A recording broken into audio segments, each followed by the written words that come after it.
Isn't it crazy that you can be playing the same game as someone else and they're just playing it at a much faster pace? We set ourselves like a very lofty goal, and that was get 100 restaurants on the platform. The default is that like you have to really love and believe in the thing that you're doing.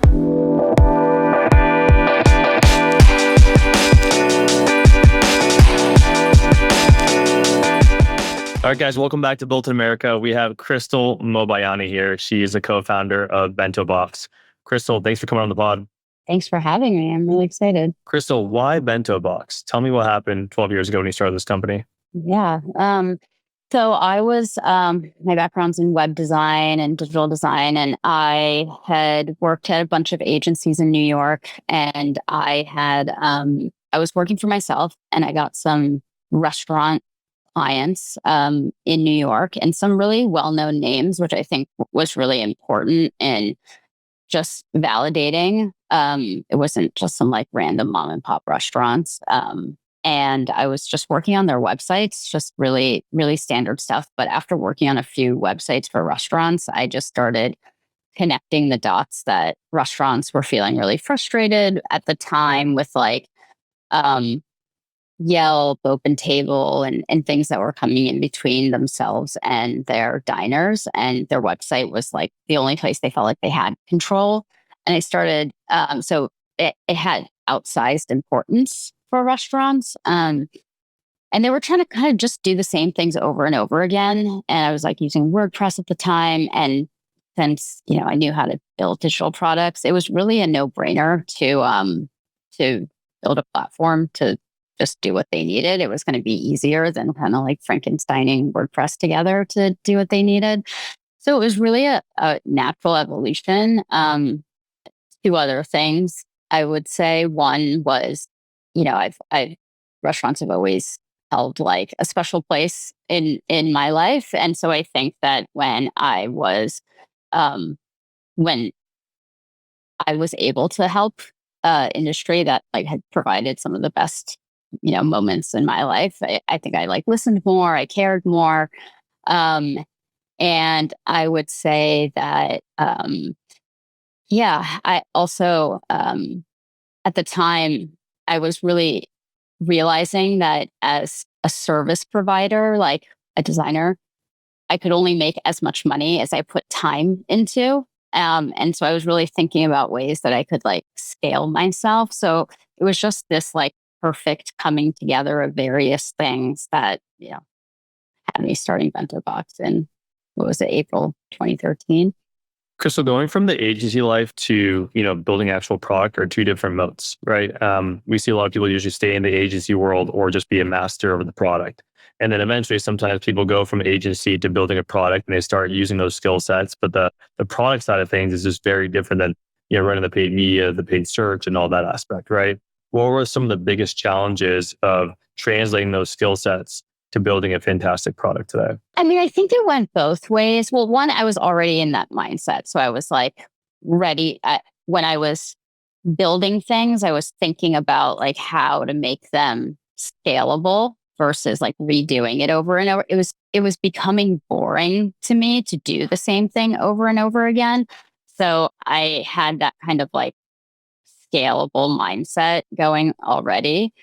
I do think though that the agency background, I think can also go the other way where when you're in the early days, when you're trying to get customers on board,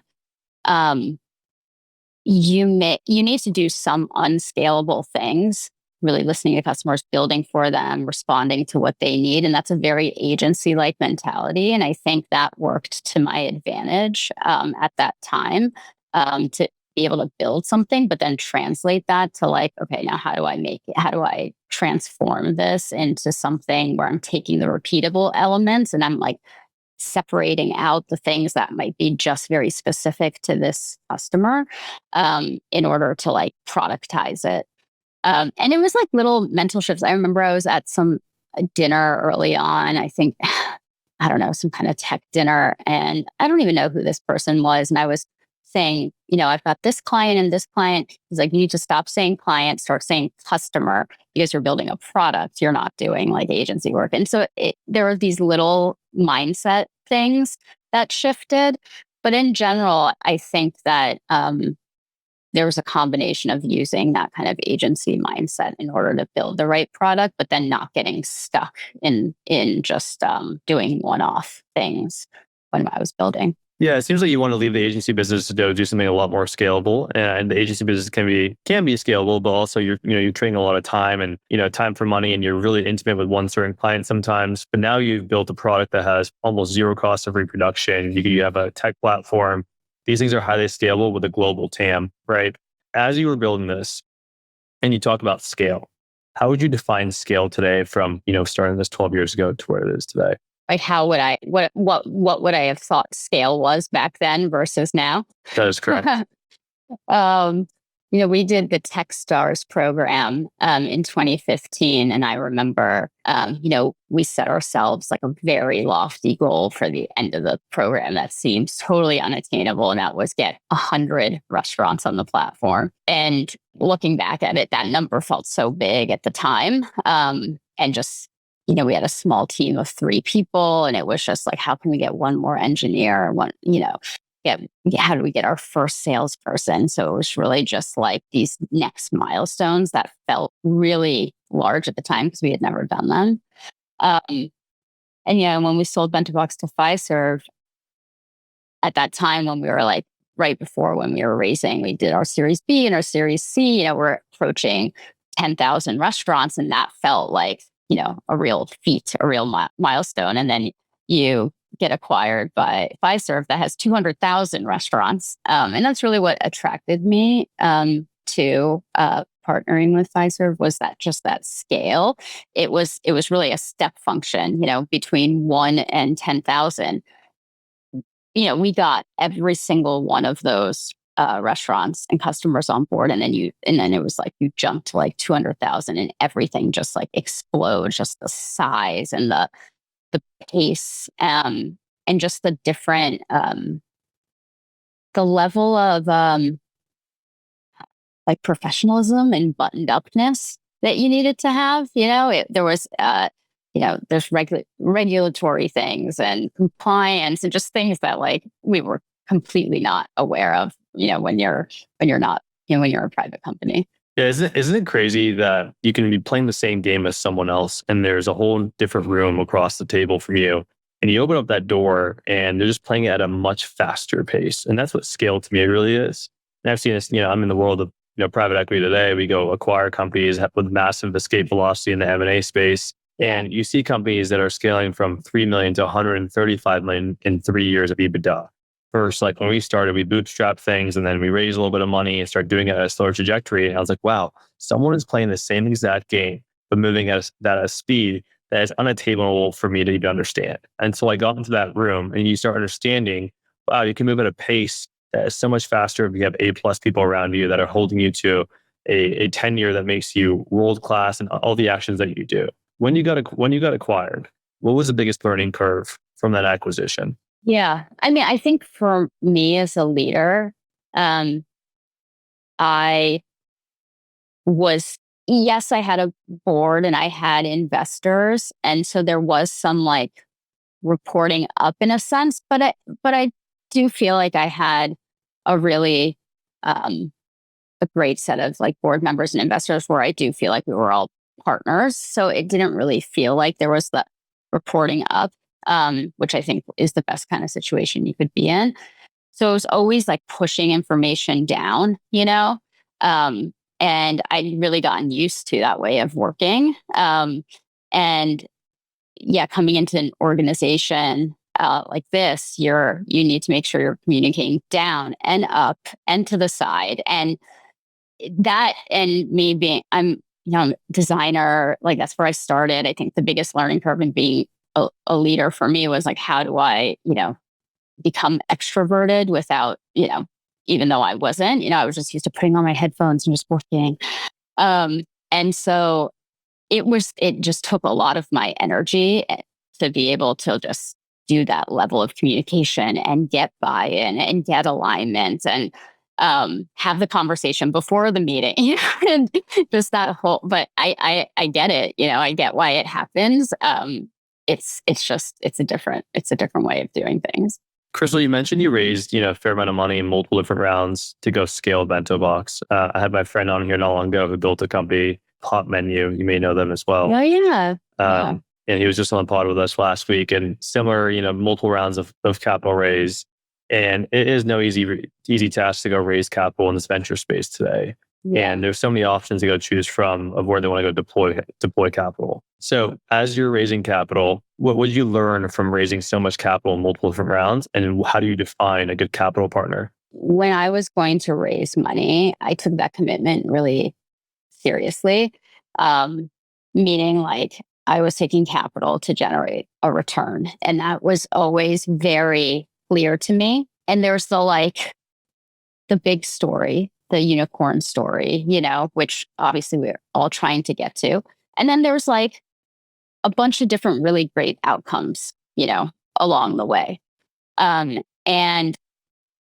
I really wanted to make sure that I understood what the next milestone, what a great outcome was for the person I was taking on as, our partner in the next round of capital, and making sure we were aligned and that there weren't any like unrealistic expectations. It was probably also to like my detriment, in some ways. I was I was very realistic. But ultimately, I think that it led to a much more productive relationship with my investors, that we were all on the same page. I wasn't telling a story that I thought they wanted to hear, that I had no idea how it was going to happen. And yeah, before each round, I really always connected the dots of like how we were going to get there and made sure they were on board with that, not that I was adjusting that story to get them to, fund the business. So I think that was really important. And then Finding a good capital partner.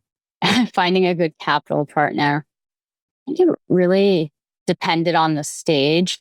In the early days, it was really important for us to team up with partners that had seen similar businesses, SMB, like had the same type of sales motion, vertical SaaS, and could provide, could be a few steps ahead in terms of not being able to like see what I had never experienced before. And then as we got to the later rounds, and our last round was with Goldman Sachs, and that was our Series C.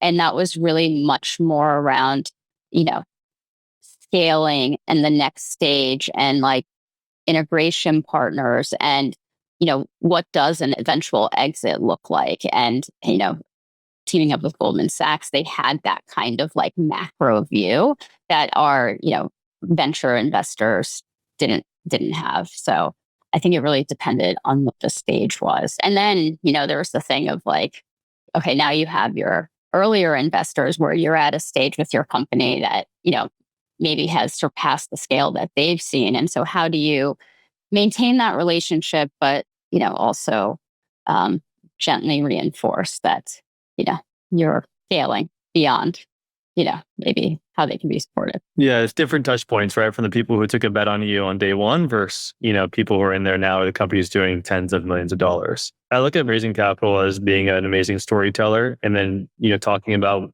investing in Krystle in 5 years and then what that dream outcome looks like. And then your goal is to have the perceived likelihood of achievement of hitting that dream outcome, right? And reducing that slack as possible. And if you're taking that, how much do you try to like read between the lines of like someone who is like a really great storyteller, or maybe someone who is a great storyteller, has a great, vision, but maybe doesn't have that kind of like bravado to like, be that storyteller? I think it's a very good point, right?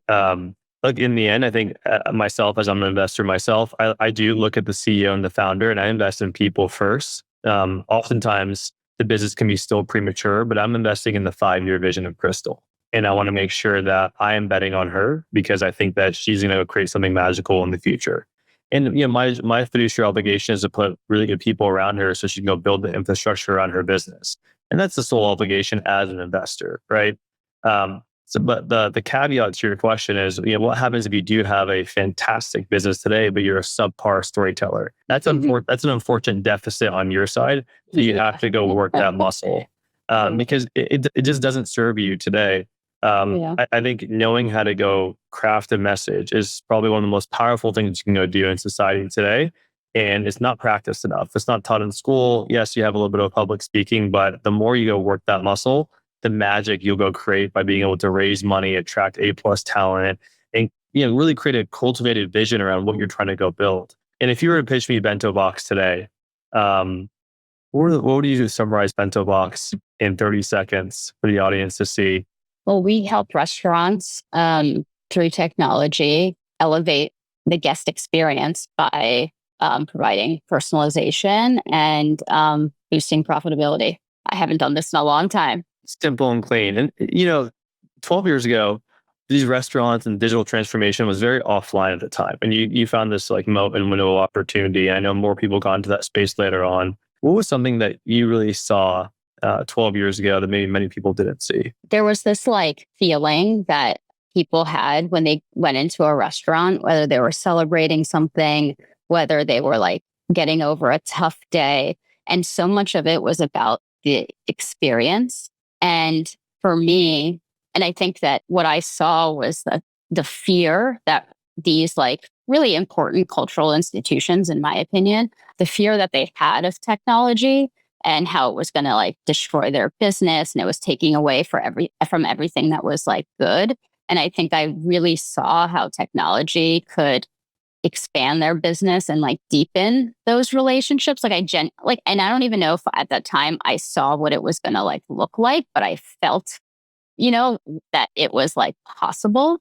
And I think a lot of people back then really focused on the fact that like a lot of restaurants go out of business and, they're really tough, small businesses. And I think I really saw a way that technology could just like expand their profit margins to like give these like really important like local businesses longevity. And I do think that thread has like continued until today. Just like it was like websites and then it became e-commerce and then COVID happened. It was like boom, like it became like the most important thing. We became all of a sudden like the most important thing. It was like magical the way that happened. And then, and it continues to evolve, but that thread is like always still there. I really deeply still believe that. If you were to masquerade yourself in a different title today, I'd be like, what comes effortless to you?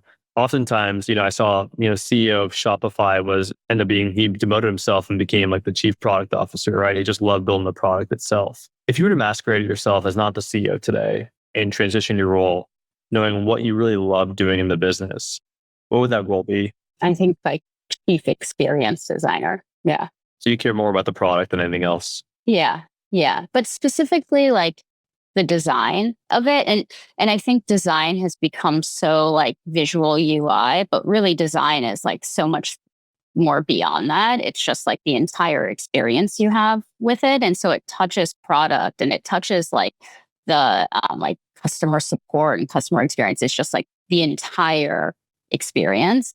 And so that's how I see design versus just like, UI. When I talk to a lot of tech founders today who are in a similar sector to you, who love products so much, they're also raising money, but then you have to tinker between two things of redeveloping into R&D, into mastering their product, but then also scaling at the same time and knowing where to go deploy capital. And that's always a very tough seesaw to go play with. How did you manage that process as someone who's so deeply entrenched in loving their product, but then you have to go hit certain numbers and certain metrics every quarter, every year to assure you're hitting a proper return to capital as well? Yeah, I mean, I think that two things. One is again like going back to like design. I think ultimately like with design, you're trying to like you're trying to influence behavior. You're trying to influence behavior for a certain outcome and a certain goal. And I think that scaling a company, I mean, is really that. So I tried to lean into those skills that made me a great product person to apply to things like sales and expenses and deploying capital and, and maybe if I had been like a better go-to-market person, like, we would have grown twice as fast as we had, but I was who I was. So, and then I just hired, like, one of the first hire we made, like, a lot of people hire more of themselves, like hire more engineers and more designers. I mean, one of the first like hires we made was someone that like would do sales, you know? And obviously early on, like, you want to hire a lot of generalists, but they were like the front facing person. And then just as we, grew, I just made sure that I just hired like very sophisticated, best in class, like marketing and sales people, because that was just the thing that I had very little experience with. So, Krystle, when you're starting this company, you want to go hire the best in class. Not everyone has the capital, the resources, the revenue to go hire an A-plus marketer, an A-plus salesman today. So you're starting BentoBox 12 years ago. I am an A-plus salesman. I know I can go take BentoBox and sell it to every restaurant in the world. So today I want a $500,000 salary. How do you entice me to come work at your company today? I think I was always really good at giving ownership, especially in things that I knew I wasn't the best at. So this idea of ownership, I think was really enticing for someone who was like at the top of their game, but then needed that chance to be at the next stage, like become a leader or get to the next level of leadership or had a seat at the table. So I think that always was a great way to do that.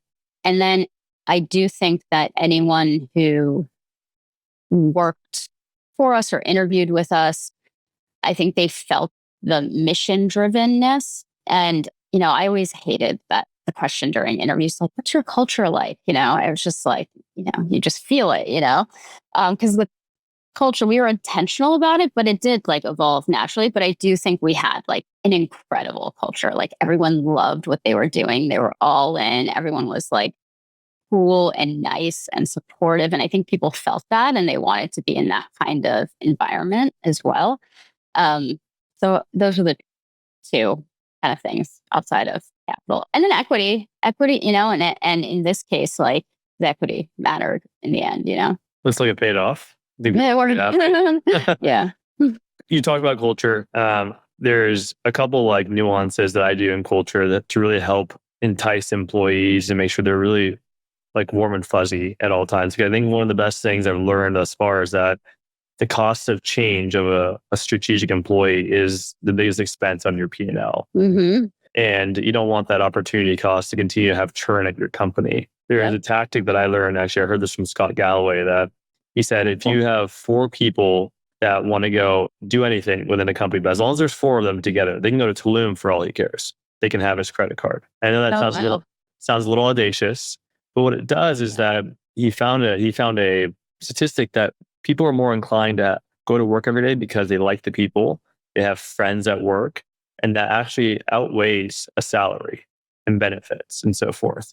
Because you want to go and feel exhilarated by the people you're talking to. Like, if I love talking to Krystle every day, if you're paying me $120 and the guy next door is paying me $130, it really doesn't matter that much because I enjoy the workspace. Were there any cultural tips that you would give back now, looking at what you did, that you could have improved or that you implemented into the company that you knew it worked? We always try to relate things back to like our mission. So one thing that we've had in place for a long time is that you can expense the tip at a BentoBox restaurant, and we encourage you to tip like 30%. And so that was always just like a really great thing in terms of staying in touch with our customers. And then we saw the thing that you kind of talked about is like people will go out to dinner, with Bento from like the team, and then like all like expense the tip and go to a customer, and there would just be so much like connection around that. I think we all worked really, really hard, and we all had high expectations of each other. And really early on, every Friday we had a 30-minute all hands, and me being the introverted person that I wanted it not to be always on me. And so we started a thing of everyone had to give thank yous. Every week you had to thank somebody on the team. It was just such a nice way to like see what was happening. Like you got a sense of like what everyone was working on. And it it cultivated a culture of like gratitude and people being like in it together. And we kept that. We kept that for post being acquired. We've evolved it into, now since it's bigger, it's like you opt in to give your thank yous, which I wish everyone would do it. We had like groups at some point. There's been many times where people are like, we should just get rid of all hands. I'm like, I'm not getting rid of all hands. And everyone's saying their thank yous. And, it's like you're eating your vegetables, you're saying your thank yous. And and I think I would say that there's just like keeping that commitment, even if sometimes it feels, there are going to be times where cultural things feel contrived or cheesy or forced. It's not going to be, but it's just like the practice of it and the repetition and the consistency that I think makes it ingrained. And then cultural mistakes, I think that like all along the way, there are people who take away from the culture. And, it always takes you a little too long, to do something about it. Just so you think it's going to change. They do good work, but they're, rubbing the people the wrong way. I realize you can always find someone else that can do that good work, and back to your point, if everyone's not friends, it's like, no one's going to want to be there. Krystle, you talked about this thank you message that you guys were doing every Friday. If you can go back today and just do one thank you to someone over the last 12 years, a challenging question, who would you thank and why? Well, I had this, I would do thank yous every time. But the one thing I never did, just because I was just trying to make sure I got lower in the org, because I never thanked my direct reports pretty intentionally. And I think I would thank my co-founder, Pierre. He was there like day one, and he was just the perfect co-founder. He was a great partner, but he was also very good at letting me lead. He just like, and just being very supportive. And I think that type of dynamic really worked for us and allowed what happened to happen. And I don't think I thanked them enough, throughout the whole thing. What do you think makes a good co-founder today? I think partnerships can be some of the best or hardest experiences of building a business, right? It really goes one of two ways, right? It's either fantastic or it burns them to hell. How do you know that you and Pierre were going to be a good partnership for this? I got very lucky. I got very, very lucky. I think it's really the yin and yang kind of like, he really picked up where I, left off, and I picked up where he left off. It was really funny. There was one time we did a thing where we both had, like, we did some kind of leadership, I don't know, facilitated thing with our whole team. And we both had to give like advice to each other. And I only bring this up because I think it shows kind of the yin and yang. And my advice to him was to be like more proactive. And his advice to me was to be more approachable. So like you could kind of see like I was kind of like, he was very nice, and everyone loved to come to him, and then I was kind of like the opposite, but at the same time I was like very proactive and like driving, and we were, and I don't think we should have taken each other's advice because it actually worked. I love that. Having the yin and yang partnership is a very rare occurrence to have, and usually what I find is once you have that, you can never let it go because you want to go build another company together in the future because that's where lightning strikes once. A lightning strikes only once. And my partner is the same way with me. If he's the financial data guy behind all the business that we do, I am the guy who's a storyteller, raising the money in front of all the investors and crafting the vision. And you need that in a partnership. And I think sometimes if I was listening, I hear listeners on this podcast who can't really find that today. And, they say people just go find their partner and they somehow just mesh and build this massive company. But finding that partner is actually really hard. If you were to start this all over again, like where do you think some of the best places is to go find a proper partner to go build a business? This is going to be terrible advice, but I think that so much of it is just serendipitous. I think it's like, it's kind of like you just have to meet enough people and put yourself in enough situations that you come across that person. Like, I don't think you can't like put a, job posting out for it. Or, Pierre and I shared desks at a co-working space, and I spoke to a few different engineers when I was going to start this. And I was like, I like this guy. And if I hadn't been in like more of a communal working space, I probably would have never met him. So I think it's really just having a lot of conversations and coffees, telling people what you're trying to do, have them introduce you to someone. It's just like a lot of that kind of work. What I found. Proximity is power, is what I found, right? And the more you're around it, the more you're talking to people, the higher the likelihood of success you're going to have of finding the right people on your team. As you went and built out, your management team and some of the best people that first came with you on this journey, who were some of the people that you sought out and why were they so influential in the business? For a long time, we didn't really invest in marketing. Sometimes we would work with some PR agencies. Sometimes we would like hire a paid media company. And yeah, like, and I think that I like didn't really believe in marketing. I think it probably goes back to my introverted, like it just was like, no, if you build it, they will come. So it took me a long time to really start building a real like marketing team, but I'm really glad I waited as long as I did because till we had like a good product and we understood the sales process. We understood like our pricing and everything. And I hired a few different marketing individuals, all who really loved the restaurant industry, but also like pushed me out of my comfort zone, like made me do interviews and PR and just like got BentoBox out there in a way that I would have never been comfortable in doing. And I think the timing was just so important because if we had done it earlier, I don't think we would have had the real credibility to back up the level of marketing that we started doing. And so, yeah, so that was a key one. And then I would say that as we started getting more operational with like how we handled our customers, we had the customer experience was always like really important to me, but then we had to figure out how to scale that.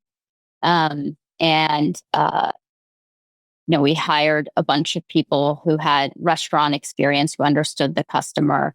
And then we layered that with someone that had like real, SMB SaaS experience. And so I think that really like we got the scale, the rigor, but then we had like the next layer of leadership, really understanding the customer really deeply. So we didn't lose that to just like, operationalizing things.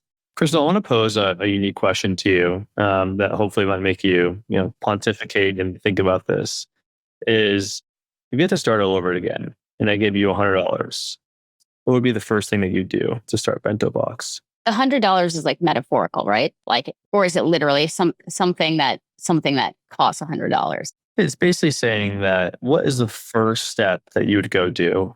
Obviously you have the knowledge and skill sets obviously today, but you don't have any capital to go deploy. You're first starting out, but someone's like, here's $100. Go use that resource of $100 to get the highest value out of that, to get the best ROI to building BentoBox today. I'm going to say something that's like might be a bit unpopular depending on what side we're all on these days. But I think I would get a physical space. I'm not saying like necessarily an office, but I would get a space where the people who are working on it could physically be together and do the work and just kind of like grind it out. And I think I've like really come full circle and I like really believe in that, like being in the same space for a very long period of time is like where those like serendipitous moments happen that like, I think even though I appreciated a lot of things about when we started having more of a distributed team,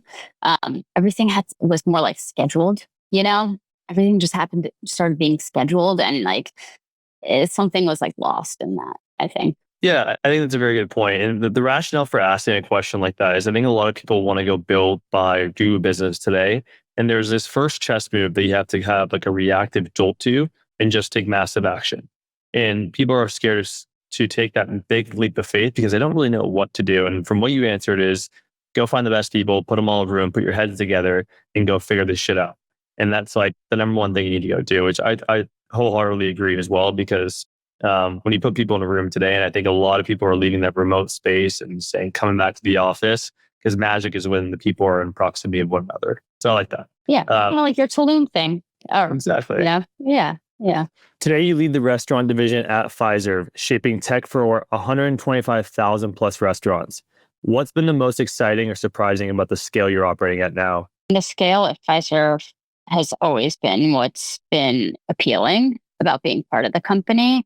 Not only being able to have such a wide reach to be able to impact as many restaurants as possible, but also operationally to understand how a public company of this scale operates and just the access to resources to really go big. So I think all of that has been really, really exciting to be in the middle of.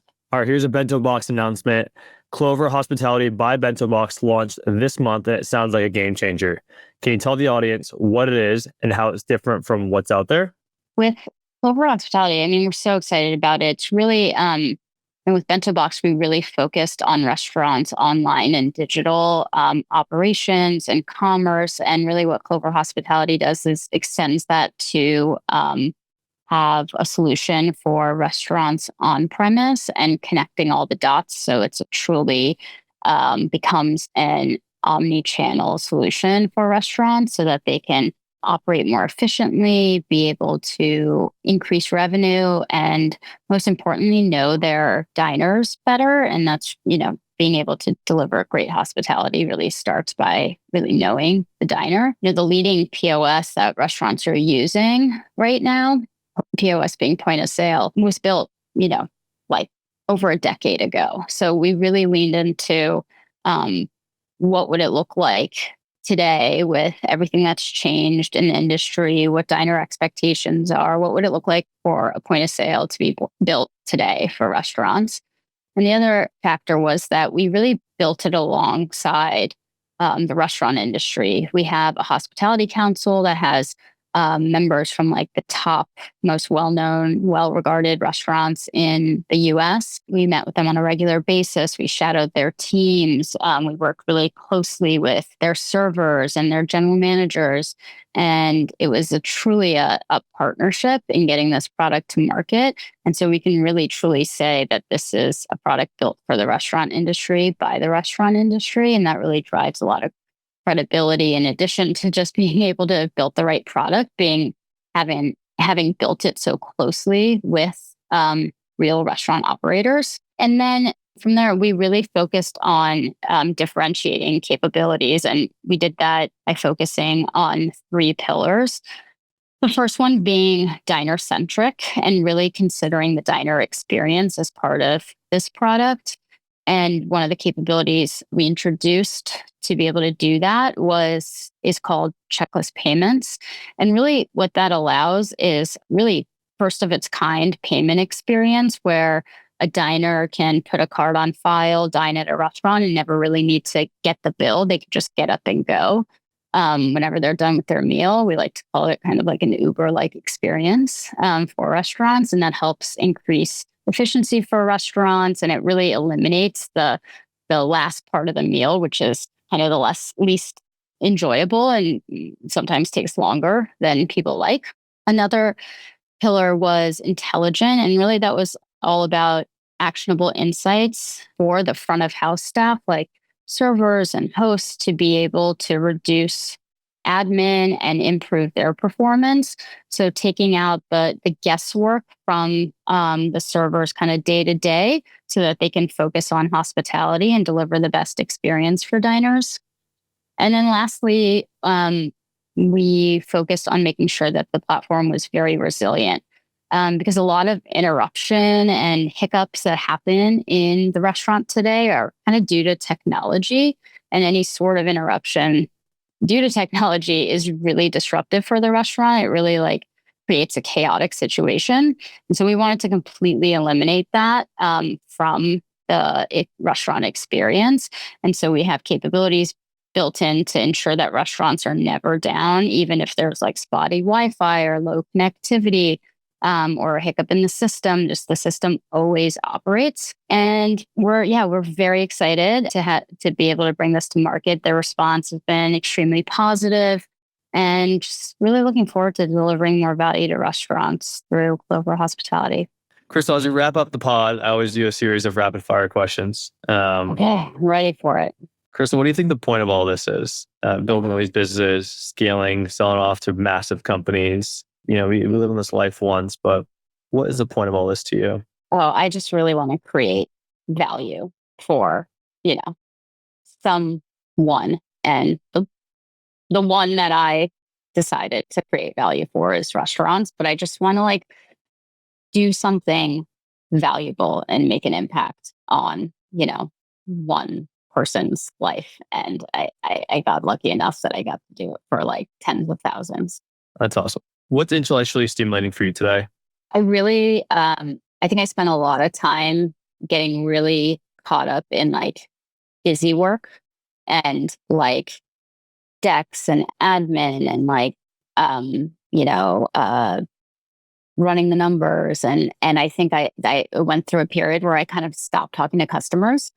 And now I really actually love when a customer sends me an email complaining about something and I can figure out how to help solve it, and sometimes our employees are kind of bounded in these rules that maybe we've set up for them or things we can't do or timelines or bandwidth and trying to figure out, okay, yes, all that stuff exists, but how can we actually solve this person's problem? We get the word happiness wrong a lot of times as entrepreneurs. And sometimes we are building a company. We don't really know what we built. We don't really know what we have in our hands. And then you're waking up in the middle of the night stressed out and you're like, I'm not happy doing this. What do you think we get wrong the most about building a company while maintaining happiness? That size says it all. Wow. Yeah. Yeah. It's a really tough one. I think that probably happens when we're just lying to ourselves about something. Whether it's we're just I think the suffering is coming from we're not really seeing what's actually happening, or we're wishing something was different than it actually is. So whether it's the business not working or someone not working out or a number's not moving in the direction, it's you're not going to be able to will it. There's something that's not working. So how do you define enough? Oh, I don't know if I can answer that question. I don't know. I can't. I would like somebody to define it for me. I always thought that after a company got acquired that something would happen and I would relax and I would just be I would not care as much. Yeah. Something. I was just and there was a little, I think the thing that went away was the survival feeling of it. But the feeling of wanting to do great things and do a great job and, that just never goes away. So, but I like it. I think it's, I like to exist in it's never enough. The continuum is what we're chasing, I think, at all times. And I think what we found, my view on this is that it's just this never ending cycle of sprinting a marathon. In the part of you running and sprinting and never ending is the fun part. Because once you actually end it, you're like, oh, this feels weird. I don't know why it's done. I need to go do it all over again. Yeah. And you're seeing everyone else do it, right? And you're like, this guy's building something cool and she's building something really cool. I want to get my hands dirty again.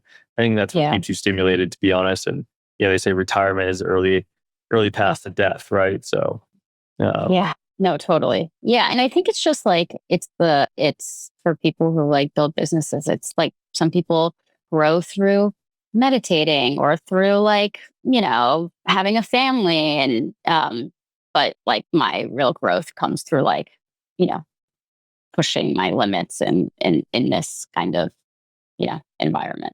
So Krystle, if you can give one message to someone building a big tech SaaS business today, what would that one message be?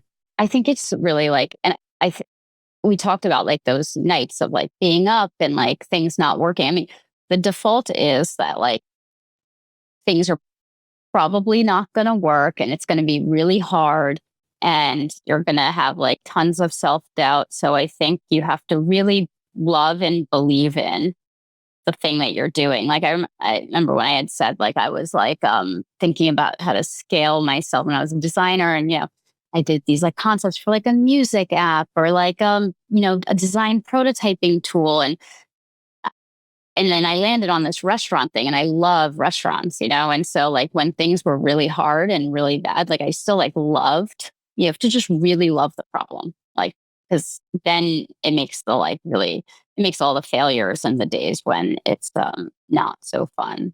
Okay. Yeah.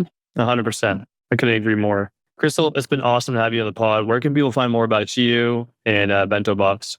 Go to getbento.com. There we go. And that's the pod. Appreciate it, Krystle. Thank you.